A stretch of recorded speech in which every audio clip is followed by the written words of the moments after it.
صدقہ نقصان، چوری، ڈکیتی وغیرہ ہر مصیبت کے مقابلے میں رکاوٹ ہے۔ صدقہ نیکی کی طرف رہنمائی کرتا ہے، صدقہ رب سے قریب تر کرتا ہے، صدقہ جنت کی طرف ہدایت ہے جب صدقہ فقیر کے ہاتھ میں پہنچتا ہے۔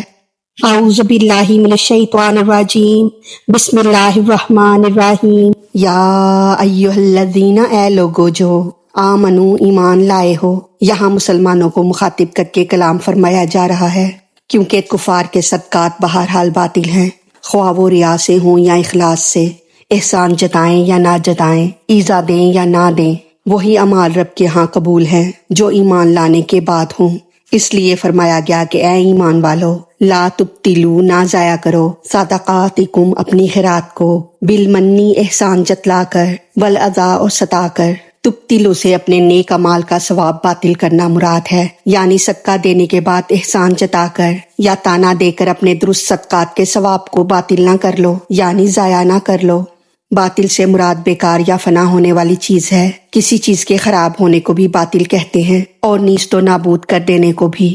کالذی، اس شخص کی طرح ہے جو ينفق، خرچ کرتا ہے، مالہ، اپنا مال، ریا الناس، لوگوں کو دکھلا کر۔ ریا کے معنی ہے ایک دوسرے کو دکھانا، کیونکہ ریاکار کی نیت یہی ہوتی ہے کہ میں اپنی خیرات لوگوں کو دکھاؤں تاکہ لوگ میری تعریف کریں، اس لیے اسے ریا کہتے ہیں۔ یعنی تم اس شخص کی طرح صدقے کو باطل نہ کر لو جو ریاکاری کے لیے مال خرچ کرتا ہے۔ مفسرین فرماتے ہیں کہ الذی سے مراد منافق لوگ ہیں، گویا ریاکاری منافقین کا طریقہ ہے، کیونکہ آگے فرمایا جا رہا ہے ولا، اور نہیں رکھتا، یؤمن، ایمان، باللہ، اللہ پر، والیوم الآخر، اور آخرت کے دن پر، یعنی اگر وہ مومن ہوتا تو اس کے دل میں اخلاص ہوتا، لہٰذا وہ اللہ اور قیامت پر ایمان بھی نہیں رکھتا۔ فمثلہ، پس اس کی مثال ہے، کمثلی، جیسی مثال ہے، صفوان، چکنے پتھر کی، یعنی اس ریاکار کی مثال اس بڑی چٹان کی طرح ہے جو علیہ، جس پر ہو، یعنی جس چٹان پر ہو، تراب، مٹی، فاصابہ، پس اس پر برسے، وابل، تیز بارش، فاترکہ، تو اسے چھوڑ دے، سلدا، صاف، یعنی بارش اس کھیت کے لیے فائدہ مند ہے جو صحیح زمین میں بویا جائے۔ ایسا شخص جو صدقے کے بعد تانا دیتا ہو اور تکلیف پہنچاتا ہو، اس کی مثال اس چکنے پتھر کی طرح ہے جن پر اگر کوئی گھاس اگائے تو وہ بارش سے برباد ہو جاتی ہے اور وہ پتھر بالکل صاف ہو جاتا ہے۔ ایسے ہی تانا اور ایذا دینے سے صدقے برباد ہو جاتے ہیں۔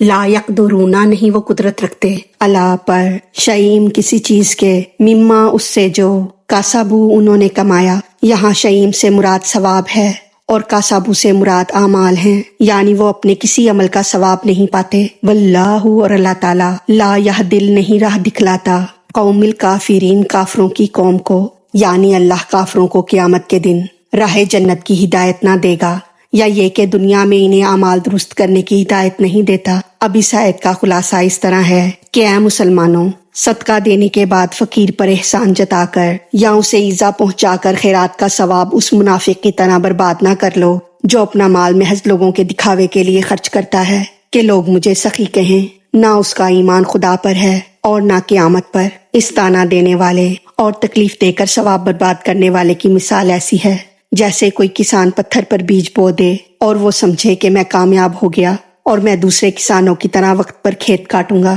وہ اسی خیال میں تھا کہ اچانک تیز بارش آ گئی جس نے مٹی کی تہ اور گھاس کو بالکل ختم کر دیا اور پتھر کو بالکل صاف بنا دیا۔ اسی طرح ایسے لوگوں کو قیامت کے دن اپنے ان اعمال میں سے کچھ بھی ہاتھ نہ لگے گا اور رب تعالیٰ انہیں اس دن جنت کا راستہ نہ بتائے گا۔ ریا سے دیا ہوا مال اس بیج کی طرح ہے جو پتھر پر بویا جائے۔ قیامت کے دن مخلصین اپنے صدقات کا پھل کاٹیں گے اور ریاکار حسرت سے اپنے ہاتھ ملیں گے۔ اس آیت سے یہ بھی معلوم ہوا کہ جو لوگ اپنے گھروں میں تانوں کی وجہ سے فساد رکھتے ہیں، ایسے لوگوں پر ازحد افسوس ہے کہ حضور صلی اللہ علیہ وآلہ وسلم نے حضرت ابن عمر کو ماغیر پر لعنت کرنے اور تانا دینے سے روکا، اگرچہ اسے سنگسار کر دیا گیا۔ صدقے کے بے شمار فائدوں میں سے چند بیان کرنا چاہوں گی۔ صدقہ نقصان، چوری، ڈکیتی وغیرہ ہر مصیبت کے مقابلے میں رکاوٹ ہے۔ صدقہ نیکی کی طرف رہنمائی کرتا ہے، صدقہ رب سے قریب تر کرتا ہے، صدقہ جنت کی طرف ہدایت ہے۔ جب صدقہ فقیر کے ہاتھ میں پہنچتا ہے تو دینے والے کو خطاب کر کے 5 باتیں عرض کرتا ہے۔